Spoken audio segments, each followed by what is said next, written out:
Annie, I am thrilled to have you here on the Yes, show with me. thank you. I'm so excited to see you again. Yes. And I'm very curious. I just mentioned before we hit the record button, I'm very curious in which direction this conversation will go. I know, and I think we should have more than one. Yes, we already know. I just feel like we I could. think every one of our exploration calls, Yeah. um, uh, air quotes, could have been a podcast recording. And let's start with the beginning. Yeah. When did you start calling yourself a facilitator? Oh God, that's a good question. So I started hanging out with facilitators in 2004, and I feel like I didn't adopt the term for myself until probably 2009. So I was a graphic recorder for a bunch of those years, but I was always hanging out with facilitators, you know what I mean? And I was like, I really thought that they were more mature and capable than I was at the time. And I think that was probably accurate. I was in my 20s and I couldn't have held space for a large group of people. I couldn't hardly hold space for myself even. So yeah, probably I would say 2009, I felt comfortable stepping into that space because I don't think of it as a triviality title. I think of it as not a responsibility in a heavy way, but something that you grow into. Yeah. And so yeah, probably 2009. Yeah. What has shifted in 2009? That's a good question. I probably saw enough that because as you know what graphic recorders are, I'm assuming. Yes, So and for the audience, yeah. in a nutshell. In a nutshell, we're large scale live visual note takers in a nutshell.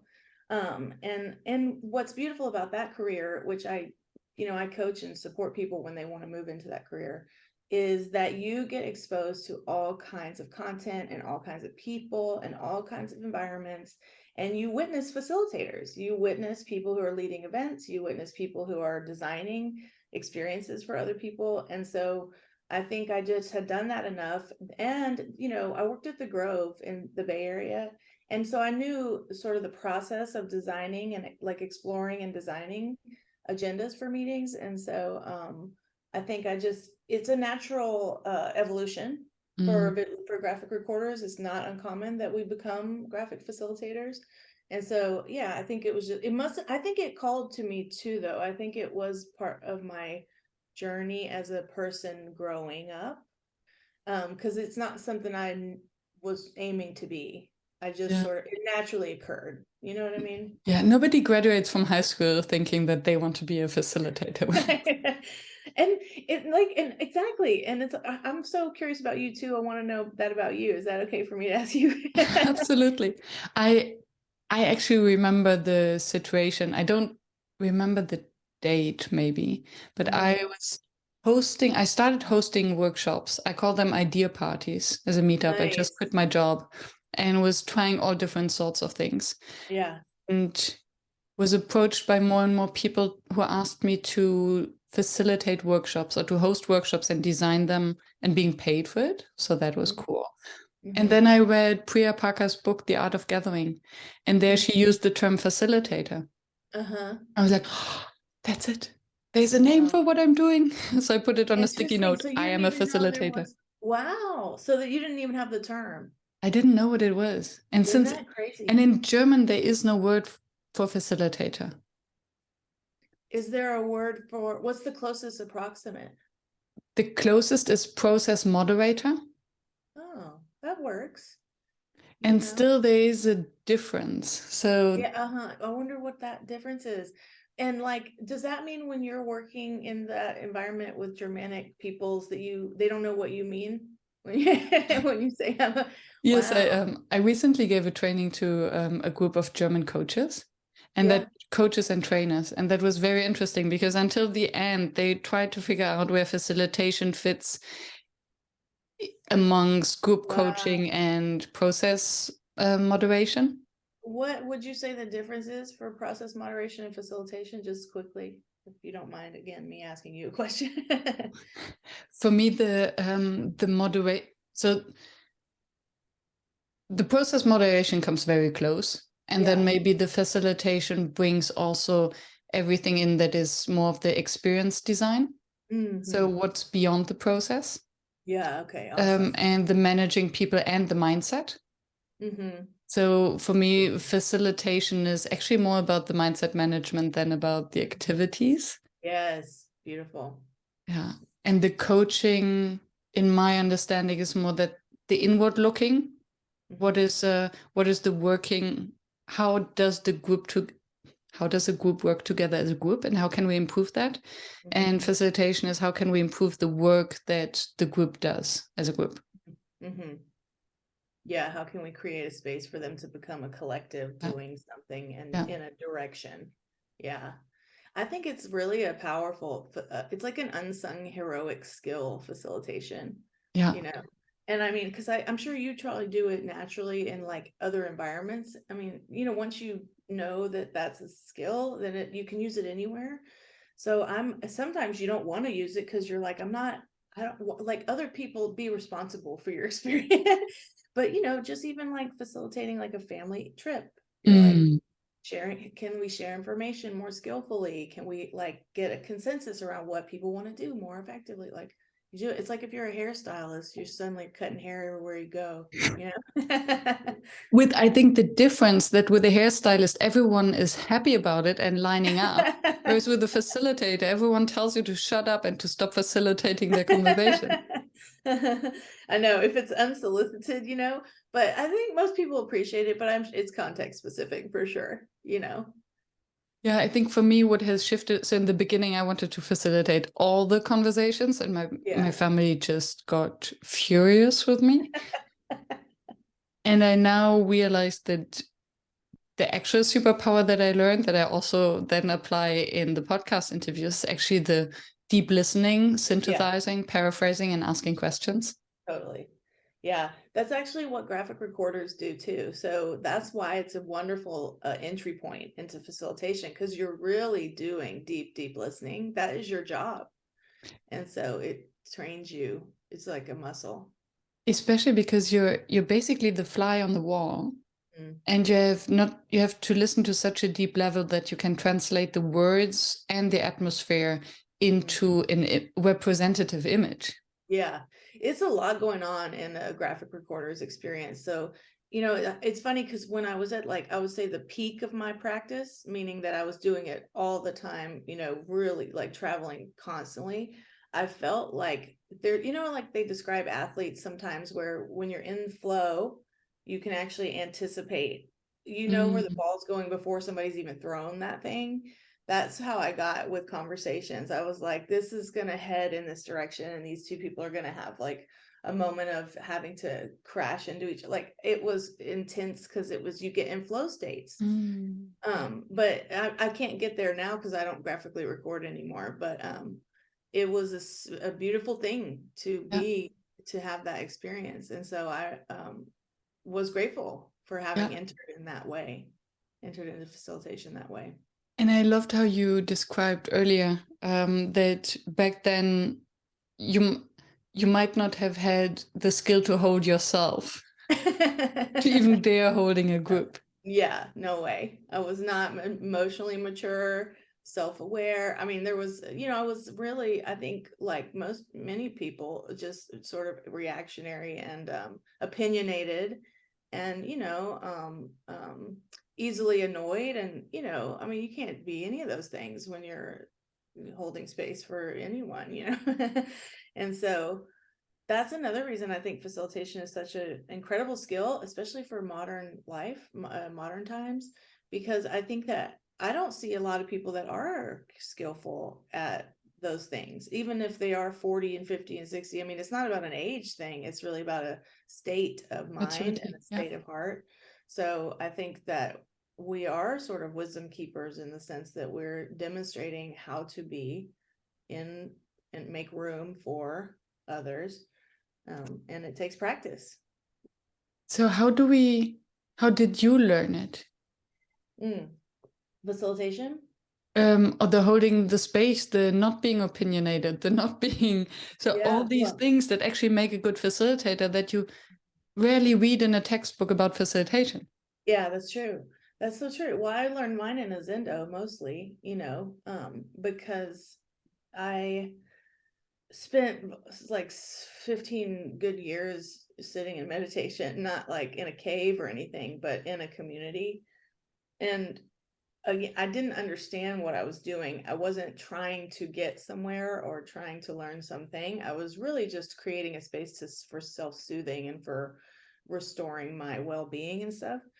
And then over time, you start recognizing your biases. You start recognizing your beliefs, your perceptions of reality that you're actually responsible for, and you start making peace with those things. And when you do that internally, it fundamentally radiates outward. And so now, is that true? None of the facilitators that I was at the Grove, for example, none of them were Zen practitioners, but David Sivit was my original. I was his executive assistant. Do you know who David Sivit is? He is like one of the grandfathers of graphic facilitation in the United States. So I had the great fortune of working for him as his assistant. But he had a spiritual practice, but it wasn't a Zen practice. But so I don't really know how they would have found that state. But for me, it was definitely Zen was a big part of it, because it was a constant reflection on where I'm intervening with reality unnecessarily. Does that make sense? Yeah. Mm-hmm. Yeah. And also, road testing it. Go ahead. You had a thought. Yeah, what I hear is the observing what's going on inside without reacting. Yeah. And yes, we might get annoyed, but do we have to snap at people? Maybe not. That's right. And that's actually that's a function of maturity. That's why, in a way, it's not revelatory. It's like, that's what adults do. That is what a grown-up would do. But there's not a lot of grown-ups, as it turns out. And so yeah, it's a really, really helpful thing. And I do remember in the early stages, my teacher differentiated responsiveness and reactivity just as a concept. He differentiated it. And then I would observe it in the world. So like, if there's some phenomenon, somebody honks at you, you're driving and somebody honks at you, you have choices constantly around how you respond or react to situations. So as a young baby Zen practitioner, I was very attuned to all those opportunities of when I had choice and when I could pause and when I could decide. And over time, you don't have to think about it. It's just part of your being. And so if somebody honks and you're just like, oh, that's interesting. And it doesn't mean anything. You don't make a meaning out of it.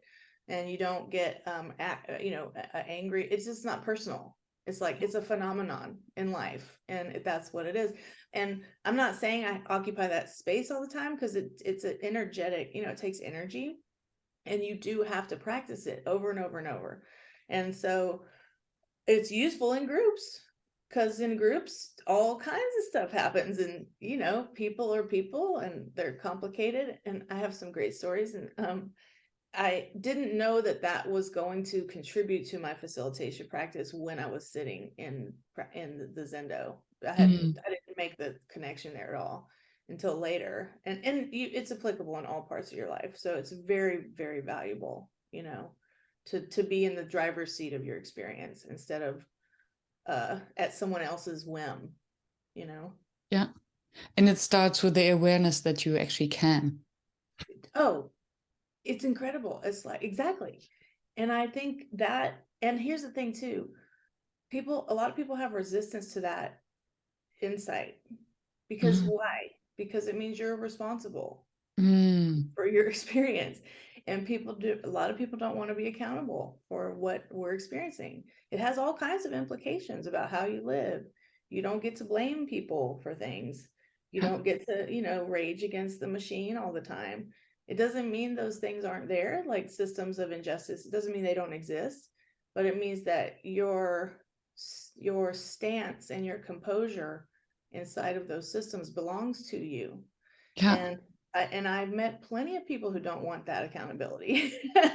And yes, me too. Yeah, right. Of course. Including very close people, including family members. Oh, absolutely. Right up there. I have a spate of family members that are like, it's exhausting. And I wonder whether it's because it's so scary to go there. So the moment where I assume responsibility, so someone honking at me, I can get angry at them. So why are they doing this to me? To me, yeah. Or I can pause and think, why does it make me angry on a personal level?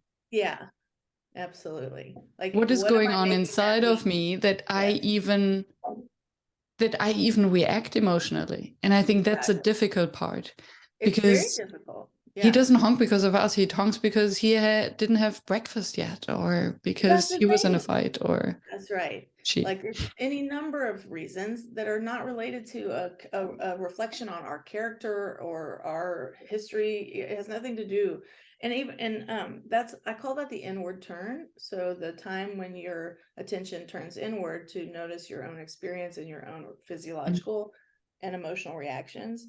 And that turn is night and day difference in terms of how somebody lives. And it is uncomfortable. It is scary, intimidating, and I totally understand why we don't do it. Some people don't do it. They go their whole lives and never do it. And some people are forced to by circumstances, Yeah. and some people choose to, by inspiration. It's Yeah. just interesting. And then the beauty is that once you went there, you cannot unsee it, and then it's liberating. Exactly. And that's the thing. That's the place where I wish I could. I think there's always this longing that I have to sort of invite other people into that liberation space. But that's not really my business. That's their business. But it's kind of like once you see the sunshine, you're like, oh my God, look at the sunshine. But it really is such a like a spiritual formation process. And there's really good examples like Viktor Frankl, in the Man's Search for Meaning. I mean, he made that clear about even if you're in hellscapes, you have choices and you have options and you have freedom inside of the worst environments. So thank goodness there's many people that have uncovered this universal law. Yeah. It's not common. And how do you help groups? So working with groups, you're confronted with, in the worst case scenario, or maybe in the normal scenario, we're confronted with groups who haven't been there, who maybe don't want to go there. Yeah. And I think especially if you work in the corporate world. Yeah. Oh God. I think Oh God, it's painful. it's just the culture. So how do you educate, or how do you create the space for a group to at least have a sneak peek in this mindset, or Yeah. to try that mindset on for the duration at least of your workshop, so that you can work together in a constructive way? Yeah, I love your question. So the first thing is to model the behavior. I mean, it changes the tone in the room. And it's not dissimilar to when I first met one. I have 2 Zen teachers, and the first time I met, I was like a mess. I crashed into the Zendo. I was like I was a wreck. My life was a shit show. It was bad. And I sat in front of this woman, and she was sitting with her legs crossed and on the floor, and she just was non-reactive. She was holding space, but she wasn't saying anything. She wasn't judging me. She wasn't asking me questions. She was just holding space and peacefulness. So she demonstrated composure. And so in a way, facilitators can do that too. And again, it doesn't mean that I'm not saying we're like illuminated beings. I'm just saying that when we're in this mind state of being a facilitator, modeling the container is valuable, because then people start to trust you. They start to think of you as a person who's on their side, a person who is interested in their something that is beneficial for them. So it doesn't have to be spoken. It can absolutely be embodied. And then the other thing is the things you design for them to do, right? So I like doing games, what I call games that are not subversive, but that are provocative, to invite an inquiry into their experience. Now, sometimes it's just straightforward problem solving and you're just doing a supply chain map and, whatever. It's like, that's not, the opportunity isn't there. But I do personally create opportunities for awareness, and in a way that's accessible and non-threatening, because that is important. People have to feel safe and they have to feel respected and in a way almost loved by you in order to be receptive to even those invitations, Yeah. And I love that you use the word love. And I'm thinking of a distinction of love between the parents' love and the lover's love, where they want to be loved, but more of a like parents, without going into this space, but the you love parents because they're strong and they set boundaries. Yeah. And not because everything is, not because of the unconditionality. Right. Totally. Yeah. It's like and maybe the word is compassion. I'm not sure. It's like they're sort of intermingled I think, it's interesting because there's a phenomenon of respect. It's not like it's obviously not romantic love and it's not parental love, but there is parenting that goes on in terms of if someone's sort of having a moment, you can create a space where they can calm down. Yeah. Like if they're like you would a child. Without being the savior. Oh, absolutely. Because that's the thing. It's like if you move into that role, then they don't have the opportunity to regulate themselves. So, yeah. And I think, well, I'm not a parent, so what can I say? Me neither. But that's I think a trap that many parents fall into, that they want to be the savior and to do it for them. Oh, and my I God, think it's absolutely. It's so appealing because you get to be heroic and then you get to like, that's what I would think of as a boundary violation in terms of the developmental capacity of the younger being. But that happens all the time. Yeah. And it's the same with groups. As soon as the ego comes into play and facilitators us wanting to be heroic and them succeeding and presenting the designs that we have prepared for them. Totally. Well, that's why I think that nuance is so interesting, because facilitation, like the language in English, or at least my conception of it, is that you are just sort of creating an environment that allows for them to become their best selves, but you are not the intervening hero. You set them up to be successful, and you are there if things go off the rails, and you support their places they get stuck, and you help them get unstick, but you're not saving them. Yeah. You're not fixing their problem. And you're not, people do, but I'm just saying in an ideal situation, they get to grow into the challenge that is being presented. And you are facilitating that process. You're not doing that for them. Yeah. Yeah. And what makes a good, in your eyes, an experience? What makes a good workshop design? And I heard you using the word game. Yeah, I do. I use the word game a lot, and it's like I do. If certain environments have a reaction to it or are allergic to it, I'm agnostic. I'll use a different term. In fact, that just happened like a couple weeks ago. There was a corporate, big pharmaceutical company, and they were like, we can't use the word game. And I was like, okay, well, good luck taking it out of my team, but okay, because that's what but anyway, what makes a good workshop design? Oh God, that's a tough one. Okay, so if I were to give some commonalities, I would say that people leave feeling better than when they came in, like just on a base level. I want them to leave feeling like energized, connected, healthy mentally, if like just in a temporary state, and productive, like something good occurred that they needed, but that's just sort of the overview. There's also, to me, it's like I like it when people find the edges of what's hard. So like the learning edge, so if I throw them a softball and like how is that interesting? It's like I like to challenge people and where they can be uncomfortable even, and that is healthy. Because I'm saying you have the ability to be uncomfortable together and get through that and be better on the other side. So I think a sequence of games, like what I call a game sequence, is really well designed for all these different layers of experiences. And I also refer to a lot of multisensory facilitation. So I'm very aware of different learning modalities. Some people learn by drawing, some people learn by movement, some people learn by listening, etc. So it has attentiveness to those factors, and also has attentiveness to extroversion and introversion. So sometimes people don't want to interact with 5 people that they just met or whatever.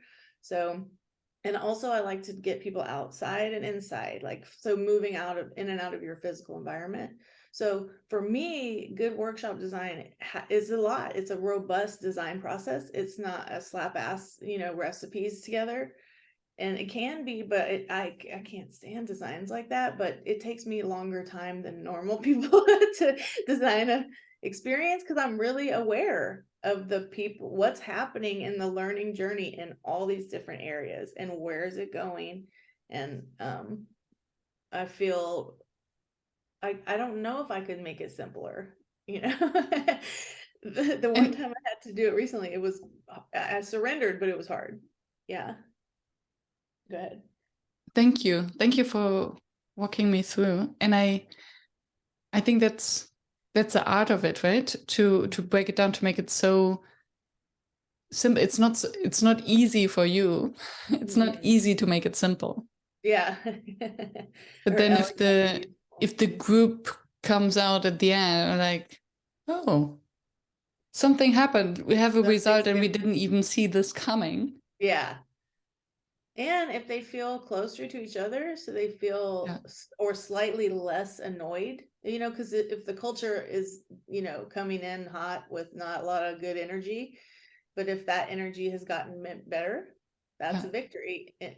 One of the many victories, where you might have done something with a person that normally you would only have a certain type of conversation with, and that conversation is always fraught or something. And in this experience, you had a totally different sandbox to be in together, and it was healthy and relational for them. That's a win. And when you said there are outside and inside components, I even thought outside and inside ourselves. So they're kind of the self-reflection components and the sharing components. I love that you said that, because I'm working on this book about collaboration, and I have these systems of inner collaboration and outer collaboration. And that's what I refer to when I say inner collaboration. I mean internal collaboration with your own self, that then impacts your capacity for outer collaboration. And so it is so crazy, because sometimes I look back at things I've designed and I'm like, oh my God, I really challenged them to do things that I don't think that they would necessarily, a lot of people wouldn't necessarily do, which is like, what is your emotional landscape right now? And like drawing a picture of a body and identifying emotions in the body with color, and then naming those feelings, like, I mean, it's not groundbreaking, but it's not something all people will do. Yeah. What I love about that, it's courageous for the facilitator to present that. Yeah. And it's courageous for the participant to go there. And I think depending on your courage as a facilitator and how you present it, you create the space that is safe enough for the participants to go there. Exactly. And if they resist, you welcome that. Yeah. So, because I mean, I've been teaching doodling. Think about that. So I've been teaching doodling in environments that take themselves very seriously. So in order to get that to happen, I had to welcome all cynicism, all judgment, all resistance, and just be with it until people were like expressed. And I just wasn't reacting. I was like, that makes sense. I totally get why you'd feel that way. And let's try it and see what happens, And so I have a lot of experience making people do things that they wouldn't normally do, because it's an invitation. It's not a demand. And so it's like, and I'm totally fine with them saying whatever they want. I mean, people have said the craziest stuff. Like one of my favorite comments was, I was teaching doodling and this person made this comment about, we don't have to believe that doodling is valuable just because this lady says that it is. And I was like, and you were this lady. Yeah. And I was like, that is true. I was like, that good point. I'm glad that you let me prove that it's valuable. You don't have to believe, like, it's not personal. Yeah. And so, and I want inquiry. I want people to ask questions. So it's like, that is how you can earn trust. It's like, no question is off limits. I'm not offended, because if a facilitator gets offended or defensive around a question, what does that do? It changes everything in the room. Then people are like, oh, I can't ask her stuff, she'll get pissed. And because it just signals that you're insecure, actually. Insensitive, insecure and not confident about the process. And does that happen? Sure, of course. Like, I'm a human being person, but when that happens, you recover and just say, oh wow, I wish I had done that differently. Let me try that again, right? And so it's okay. It's just in the moment, you just stumble, recover, and try it again. And that is also part of Gamestorming. That's the improvisational aspect of Gamestorming, which is another. I feel that's why I feel like facilitation was my destiny in some way, because all of the things I was learning made me a little more skillful in that arena, but I wasn't planning it. Like, okay, life, okay, cool, I'll do that. So how did it then happen? What's the story of behind Gamestorming? Oh, that was a fun story. So I was working at the Grove, which was very fortunate because I didn't even know I knew nothing. I was coming out of public policy school. So I had a master's in public policy, and I moved to San Francisco, and I didn't have a job for a few months. And I was like a temp, you know what a temp agency is? They just place you at different random jobs. So I was like doing just really low bar, like serving muffins at meetings. I mean, it was just, and I was a very educated, qualified person, but I was doing like real menial tasks. And then I ended up at the Grove through 9 degrees of separations, because David said it was hiring. So I was working there, and then just for 2 years, and then I left to start my own business in Austin. And I was teaching, graphic facilitation. And at a certain point, I had a dream about the book. And I was like, I called it the Visual Thinking Playbook. And I remember I had met Dave Gray because he ran VizThink, which was, I was a huge fan of Explain, which was information design, infographics, before it was cool. And I was running a VizThink community, but I remember I called Dave and I said, like, we should write a book and we should call it the Visual Thinking Playbook. And then, to his credit, he has an incredible mind. Dave does. I don't know if you ever met him, but he has a really imaginative, wonderful mind. And so he had like a real strong sense of the operating system for Gamestorming. And so it happened naturally. Like, we didn't have to force it. And I had no idea how much of an impact it would have. I mean, he open sourced it, and that was his idea too. And that was smart, because we didn't want to trademark or, copyright or make it unavailable. And that made a difference, because it was like, here's a cookbook, go make some food, Yeah.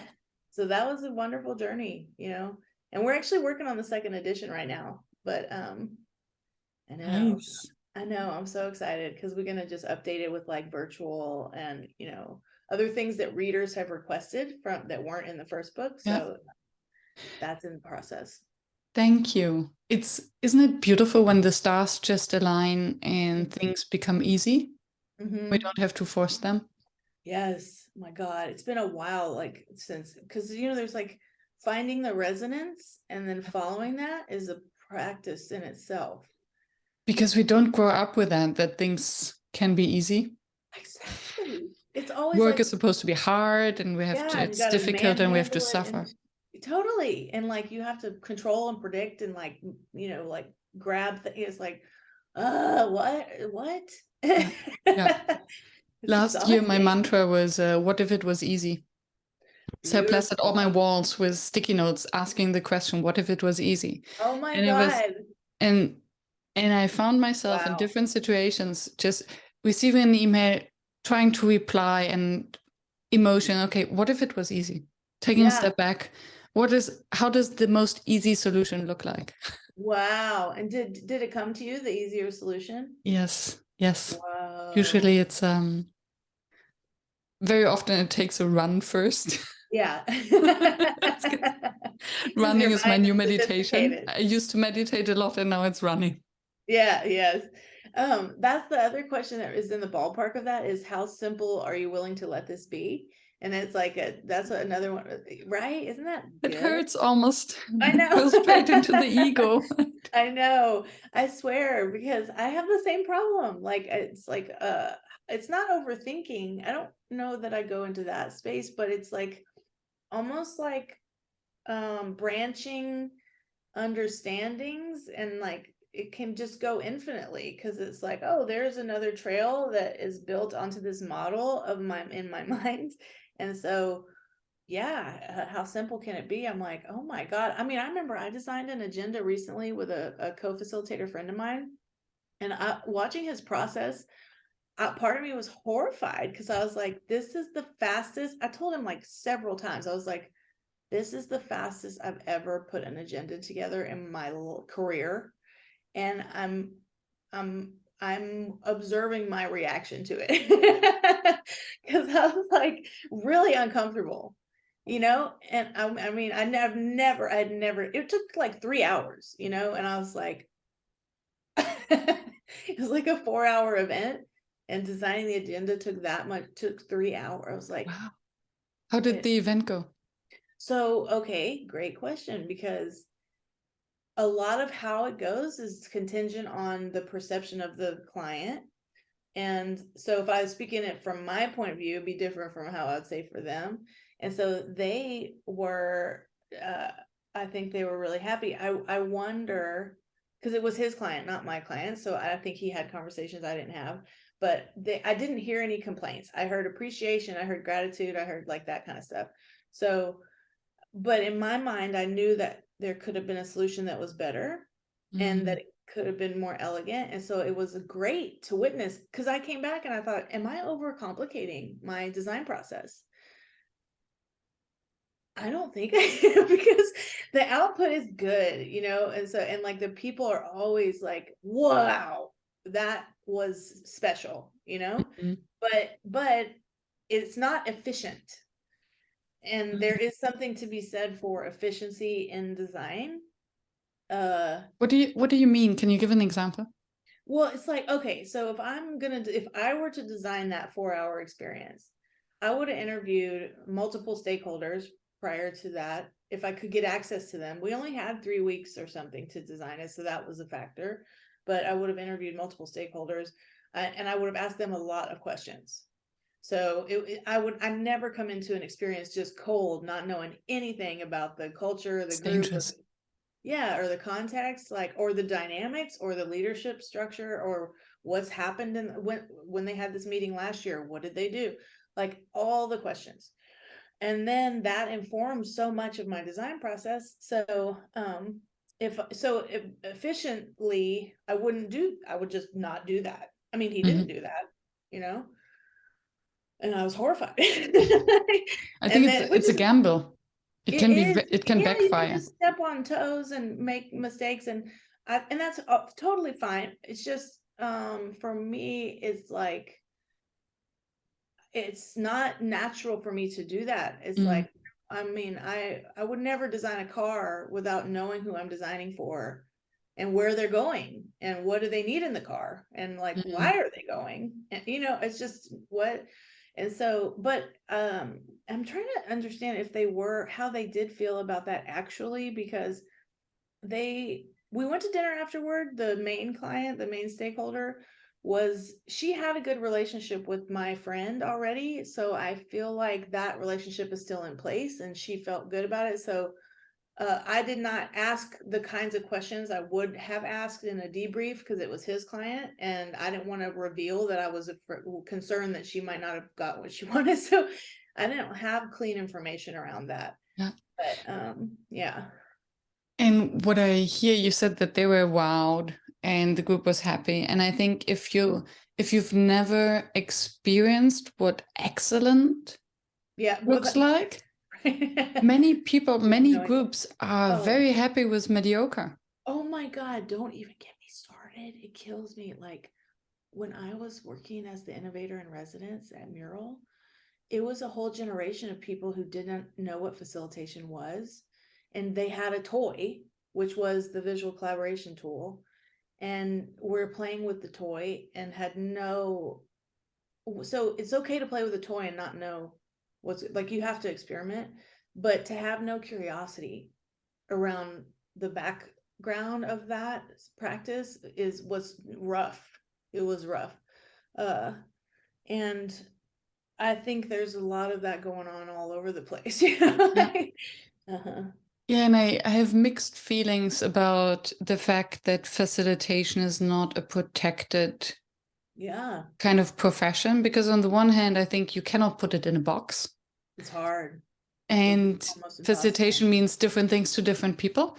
I actually, there's a book sleeping inside of me that I would love to be the editor of, or the, how do you call someone who brings the book together? The editor.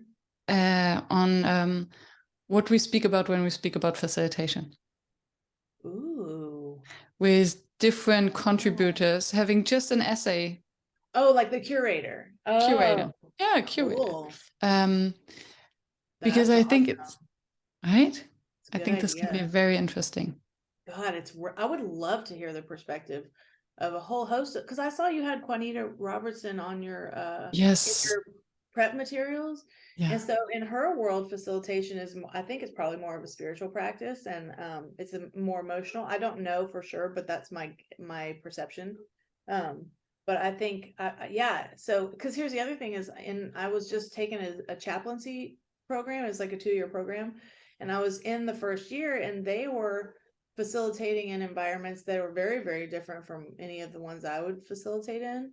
But I think there's commonalities, that are pretty basic around being a steward of the energy and holding the space and creating a container and, designing experience. But what would you think would come up in a book that you curated, like what we speak about when we speak of facilitation? So I would expect that, as you say, that there are some commonalities that are always true. So I interviewed Tom Goldhand on the podcast, and he is a teacher of improv dance and ecstatic dance. Nice. An ecstatic dance DJ. And when he facilitates, he uses the same tools. He creates, there's a beginning, a middle, and the end. Yeah. It starts with creating connection over content. It's creating safe space, is holding the container, is dealing with emotions and strong personalities. Yeah. There's a lot of things that we do. Yeah. Independent of what we facilitate. And still, as you say, there's some facilitate the emotional journey, other facilitate a process. Yeah. Then there's this, there are those who use very clear processes. Like when I listen to you, you have your agenda, and then there is not much space for, the group decided that they want something different, so ditch the agenda and we do something different. Oh no, I have a plan A, B, and C. Yeah. And I mean, what I envy about other facilitators, like I have a lot of applied improvisation friends, and they're so skillful. It's like they are encyclopedias of what another thing could be. And I do not hold those things in my head. Like I have a spreadsheet and databases and Trello. Like I have places where I deposit my games. So some of them I can pull up, but I don't have that stored in my database. And so when I imagine a scenario where something needs to go another way, I'll actually have a plan B or C or D. But yeah, no, it's expansive and contractive depending on what's happening, but you still have to get to the goal, which might be, for the leader, whoever brought you in. And so, no, there's fluidity in it, but so it's not prescribed. In other words, like it's not a hard stop on a lot of experiences. If the group still needs to chew on something, or they need to move the energy, or they need to unpack something, but then you have to take a 10-minute break and like redesign it. Yeah. And that always is so stressful for me, because that's why I have to have a list of other options, because I cannot just in the moment be like, oh, I know. Yeah. It's just not it's not my strength. So I love it when I'm a co-facilitator. I have that is their strength. I love that so much. I'm like, Yeah. yeah. Mm-hmm. Yeah, the power of co-facilitation, to have a I only will do complementary. it. Yeah, I only do co-facilitation at this point. Interesting. So, can I double click on that? Yeah, please do. Because I last week I think I had a conversation with Philip from Session Lab, who and they just launched the State of Facilitation report. Oh, nice. And yeah, interesting stuff. And well, what came out of the conversation is actually the report created more questions than answers, which I think is a good thing. Good thing. And one thing was that most facilitators facilitate, at least those who replied to the survey, facilitate solo. Wow. And yeah, I did when I started. Yeah. Exactly. And this is what I find fascinating, is that the beginning facilitators tend to facilitate more solo, and the more experienced one in with someone. Yeah. And I have my theory for why that is, and I would love to hear yours. Oh, I want to hear yours, and then I'll share mine. I promise I won't change mine based on yours. I believe that it's a maturity in how to be in a conversation with a client. So as a more mature facilitator, you already charge higher rates and you know your value. So you have a different maturity or different confidence to negotiate with clients. Yeah. And then it's easier to say, okay, for this, I only do with a co-facilitator, and that's a price. Whereas beginning facilitators, they already struggle to find clients. Right. And to charge money for it. And then asking for a second one. Yeah, that's interesting, because that's a pricing related conversation. What is your theory? Well, I have to say, I've always been price insensitive, which means that I have always charged what feels fair for me too, and been willing to be rejected. I just always have. Yeah, because I'm not interested in like self-sabotaging, and like I'm not interested in being. Now, have I been burnt out many times at the end of experiences? For sure. That's why I have a co-facilitator at all times at this point, because there's so many benefits of having a co-facilitator. It's just ridiculous. The collaborative possibilities are way better. But so for me, it's never been about pricing, although I do think your theory is probably there's a lot of accuracy there. But for me, I've always been like, no, it's going to cost this much, and here's why. So to me, if you can articulate the why and sound credible, then they believe they're getting the value from the price. So I had to just learn the hard way that, like, I think when you're a DIY, for me, it's like I was very DIY and I was kind of an island. So collaborating, like I had to learn that as a skill over time, because I was just very like, no one, you can't count on anyone. I had some like beliefs around like you can't rely on people and you have to do everything yourself. So it was more around the journey of recognizing that no, I don't have to exhaust myself in order to be good at something. You know what I mean? Yeah. And so after you facilitate like many, many, many times, it's like, why am I doing this by myself? There's no reason for me to do that, Yeah.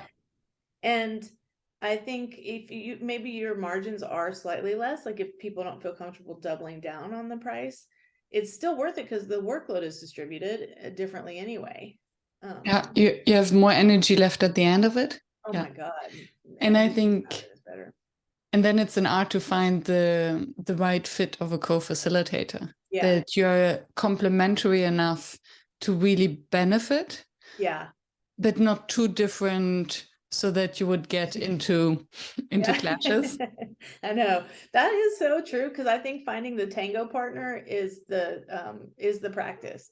So that's why it was so awesome, because I have some reliable tango partners, but I'm always interested in like learning from other people and bringing and experimenting and in, you know, not in environments that there be the cost to the client would be like not a high risk situation, let me put it that way. But so that's why it was awesome to do this recent collaboration with this other person, because he worked very differently from me, and I learned a ton. And I don't know if he learned from me. I have no idea. I know I learned from him. Yeah, I know. I'd have to ask him later. Like, did you take in anything? But I knew what I trusted about he and I is that if we had in the moment a difference of what needed to occur, that we would support each other. So I knew that we were right. So that is for me, the baseline is like, are you going to yes and support and be supportive and be an ally for me in that moment, or are you going to like, you know, critique inappropriately in front of other, like, you can't do stuff like that. You have to yes and your partner. Yeah. And I knew he would do that, so I was like, we're going to be fine. Yeah, it's almost do they know the improv rules is yes and make your partner look good. Yeah, don't question them in front of other people. That's not appropriate. You know, like, that's amateur hour. When people do that, I'm like, you are new, clearly, because that is not okay. And if that happens and we discuss it afterward and they're defending no, you know, I'm like, no, you have to be willing to own your shit. Yeah, you have to own. Yeah. So that's a maturity thing too. But I'm grateful. I'm so glad. I forgot that I used to facilitate by myself. It's been so long. Like, I refuse, you know. Beautiful. It's exhausting. Yeah. And even if something happens last minute, to have a backup. Oh, totally. My God. I mean, oh my God, like, airlines flying nowadays is nuts. And so it's like, just logistically, it makes sense. Process wise, it makes sense. And relationally, it makes sense. And for the client, they get a more robust experience and they see stylistic differences. Like, it's just a win-win-win-win-win. If you are willing to just price it, you know, and value it. Thank you. Yeah. We should try co-facilitating. Yes, it could be fun. It would be fun. And we just have to practice yes-anding and learning from each other and unpacking what we do differently. And like, if it's a process of respect and play and joy and experimentation, it's wonderful. You know? Do you have a sort of vetting process, either formal or conscious or unconscious, of how you find, or where do you find red flags or hell yeses for co-facilitators? Well, that is a really good question. I haven't thought about consciously, but I know that this sounds sort of unprofessional, but I need them to be like warm-hearted, you know. I need them to. I love intellectuals and I love cerebral people, and I myself am cerebral, but I need them to have a heart and a mind. So not just a really good mind. That for me is a weird requirement, you know. I wouldn't say that, because for me, I would translate it into caring. Yeah, they need to care about me, themselves, and the group. Exactly. You know? And to hold space and to, we talked about this kind of parent. Yeah, seriously, like a good parent. And also they need to have a level of humility, so it's not about them, and they know that. Like, that they're not the expert in the front of the room. And this is really, again, this is like kind of baseline. And I love it when they will experiment with stuff. So the rigidity, you know, is like, I do design robustly and have a plan, but I'm not rigid about it. And so to me, rigidity is an indication of early practice. And because I was like that as a graphic recorder, oh my God, I used to get their PowerPoint decks, if they had a script, I would get that. I would like architect almost every minute of the journey and have visual templates, but because I was terrified, it was so clearly an indication. And so I totally respect that. And at this stage in my own life and career, I need a mature facilitator who can flex with the process and understands that that's required. And then after that, it would be about what tools do they bring? Like, what methods do they enjoy? What kinds are they like? kind of a full range. Like, will they do interpretive dance in the session, and or would they be willing to try things? That's why I love your NDB community. And I haven't joined yet because I am moving and I was in Tanzania, but I'm so curious about what are people trying, because I think I'm sure you find people that you're like, I would love to facilitate or collaborate with that person or learn from that person. Yeah, that's what happens a lot, actually. Oh, I'm sure. Yeah. And some of that is just a mystery. Like, you don't really know why but you're just like, they complete me, Yeah, it's an energy thing, the chemistry that works. Yes, that I'm sure. Yeah. That's and cool. I think it's interesting. I haven't thought about it for facilitation. And now that you say it, there's this chemistry thing going on that sometimes with someone you meet them and you can spend hours talking, and others you sit down and, well, I can talk about me and I feel like a vegetable. There's just not a single smart thought popping up in my mind, not a single question appearing. Do you notice when that happens to you, do you notice any qualities that they are exhibiting that might shut you down? I think at the podcast, what I noticed, so I became very good in just stopping podcast interviews and saying, okay, this is not working for me. This doesn't feel right. Yeah. Yeah. And this is when someone tries to teach me or to explain, to tell me. Yeah. For me, the podcast is really about a conversation. Exploring. And all my guests get me to a point where I want to know, I want them to tell me. Right. But I ask for it. Yeah. Well, you have deep curiosity. So it sounds to me like if they're not curious and they're more like knowing and then downloading to you, well, that would be a big turnoff for me too. Yeah. I'm like, I'm not here to you're not above me. Exactly. I'm not here to just record your voice. And then, I mean, it's my show. It's my house. Well, that sounds reasonable to me. Yeah. Reactions are interesting if I do that. Oh, yeah. Actually, I had that reaction when I was in a meeting recently where it was so clear to me that the leader of this little meeting that was just a small group had no interest in what other people's opinions, perspectives. I mean, just none. And I just totally similarly, I just lost interest. I was like, this is not the relationship I want to be in. And I honor that, because I'm like, if you really are getting a good read, and it doesn't mean they're like that all the time, but if you're getting a good read where there's nobody home and basically they're mentally masturbating in their own world, fuck that, Yes. Just have no interest. And why make the effort to try? If you're getting clear feedback, clear system feedback that it's all about them, it's not interesting. It's not interesting. And it's funny. I realized that my mind starts wandering. So if I'm in a podcast interview where suddenly I think, oh, let me put this on my grocery list.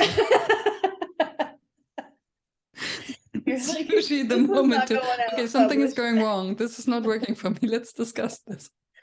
But you've accepted that and you feel clear about that. Yeah. It took me maybe 150 episodes. Of course.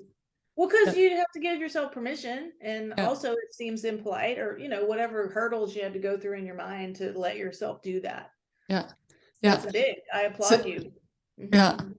And okay, that was a big tangent. So we have that often. I hear that you have the same. With some you do have conversations easily, and with others not. Some conversations that flow and others that don't. Oh, for sure. I mean, because I am very curious and I ask people a lot of questions, they often do open.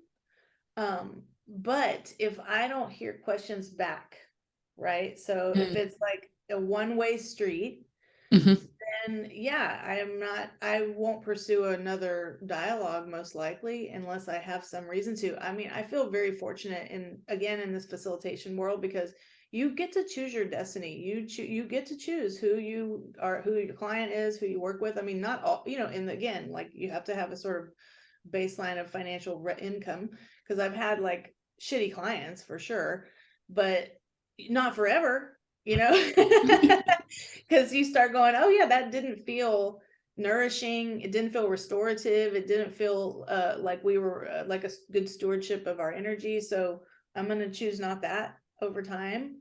But yeah, no, absolutely. I mean, there's plenty of people, their life is short, and there are so many people that have no interest in what is going on in my world too. Yeah. And it's like, when you can find that, come back to me, good sir. But until then, I'm not interested. Yeah. Uh-huh. Yeah, and there's somehow early signals, and I wonder whether Yeah. it's with potential co-facilitators similar. Sometimes I meet a facilitator and I'm like, yeah. oh yeah, I think we can Yeah. dance. Right. And with Yeah, others, that's a great question. Yeah. Well, I think, you know, for me, I think it has to do, so I call it the channel. Mhm. So, and I think it is there is a nervous system component to it, where like, can our nervous systems be co-regulated? So I don't know if you've heard the term dyadic regulation, but basically it's like if you're two horses, Mhm. right? And the horses are such sensitive creatures, and they're constantly giving each other, and humans, I mean, human to horse, horse to human, giving you a signal of where your nervous system is operative.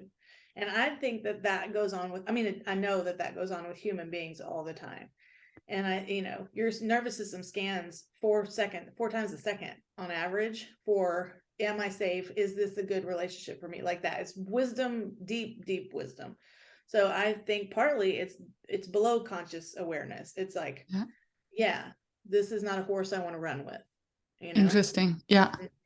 It reminds me of a research that I once read, that these firewalks, so people walking over the hot coals, that if you have partners or family members where one walks over the hot coals and one observes, their heart rates kind of adjust. Oh, you mean the one watching? Synchronize. Yeah. Whoa. Because they're empathizing with their experience or something. Wow. I guess so. You think So you can find very that spooky. Yeah. It's like quantum entanglement, you know? Yeah. Very spooky. And yeah, maybe it's the same Action with... at a distance. You know that expression? Hmm? It's a physics expression, spooky action at a Yes. distance. Yeah. Spooky action that you cannot explain. Yeah. Yeah. These That's particles. why I think there's like conscious variables, but there's also a mystery. Yeah. And there's also like a physiological kind of tuning fork. Yeah. You know?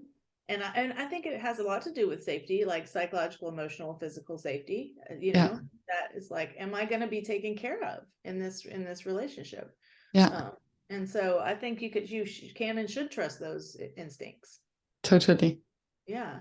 So, and that's why it's so important to first start by building connection and trust in a group before doing anything else. Yeah, I know. That's what's so it's like really heartbreaking. I don't know how much time we have left. 9 minutes or something. It's really heartbreaking when I am in a group and I can see that the leader, or the sort of big head cheese, creates fear in others. Because it's like, you're not going to get much great work out of them, because they can't regulate their nervous system sufficiently to open the channel, to then have things flow, to encourage the collective intelligence and like that. And so it just is always a bummer. What do you do in these cases? I lower my expectations around what I can do, you know. And I also don't take it on, you know, like if I'm in those client interviews and I'm hearing from people, because people will often share directly if it's, you know, it's anonymous research. And they'll share some, because I'll ask, like, what are the dynamics of the team? Or like, if you ask questions, how are questions perceived? Or if you make a mistake, right? That's a big indicator. If you're not free to ask questions, that's a big indicator of authoritarian. Low psychological safety. Totally. And like authoritarian leadership. And so sometimes they'll reveal without having to say anything explicit. And I think in those cases, a lot of times I wouldn't take it on, because in a way it's saying, it's colluding with a leader that I don't really respect or like. So do I want to help that person like achieve their agenda? Not at the expense of the people there, you know? So it's tricky. Those are like evaluating and discerning aspects of it. But that, like, it's earlier when you said about corporate, man, it's like that whole, a lot of those environments, God, I just want people to get out of them. They're so hierarchical. They're so like based on competition, and they're so like low emotionality. They just look, I couldn't do it. I can't function in those environments, but people do. And I always want to help them, you know? So a lot of times I'll hope that the leader isn't there. Like I'll design it where he or she comes in and out and they can see the work product of the group and they can weigh in on it, but they're not actually there when we're doing things. Good strategy. Yeah, you know, because at least you can get some more from them if they feel safer. Yeah. Oh God. But yeah, it's like I don't use the word toxic that often, but there's like a noxiousness that makes it less possible to do great work, you know. Yeah. Mm-hmm. I have two of my regular questions still open. I wonder whether they were answered, but I still ask them explicitly. Mm-hmm. What's your number one facilitation challenge? My number one facilitation challenge. Oh my God. Do you mean for me personally or for the group? Like, either one. Mm-hmm. I think getting to do what I actually personally want to do the most. Like I want to teach this sort of literacy around collaboration, and I want to have a group of people go through this process. So it's, I think, how am I articulating? What I mean is, yeah, like I want an environment where I could take them through every experience that I have designed that it would awaken their understanding. And I, you know, I don't get to do that yet. So that's a challenge, but maybe that's different from the spirit of your question. I'm not sure. But that does, like, it's like you said that, what was the language you used about the book that you have, sleeping inside? Mm-hmm. The thing. So that's like that. It's like, for me, it's like there's this collaboration journey, like a training that I want to take people on. And it's sleeping in here. And it's like, when and where can I create that river that people will go down? Yeah. Because I think they would be changed, you know, in beautiful ways at the end. And what I love about that is the concept of collaboration being a skill. Yes. A noun. Yes. Totally. It is. I had to learn it too. Yeah. Like, because it's usually we say that it's something that happens or it doesn't happen. Like a phenomenon, like something that emerges or doesn't. Yeah. Uh-huh. But I haven't heard it so explicitly that it's actually something that it's a skill that you can learn. Yes. And grow. Yeah. Yes. And it makes you a more decent human being. And that's why actually I'm obsessed with this book that I'm working on, that it's always hard to write a book because there's 6 ways to publish and multiple strategies for it, and you have to carve out time and so forth. But I have this system of collaboration training that I think is really powerful. And it's not about, like, the superficial sort of interpretation of it is that it teaches you to work and play well with others, and that's good. But the radical version of it is that it actually makes you an ethical person. So you have to be humble in order to collaborate. Yes. Except that you don't know everything. Exactly. And you have to respect the existence of others and honor the truth of their, how do I say this?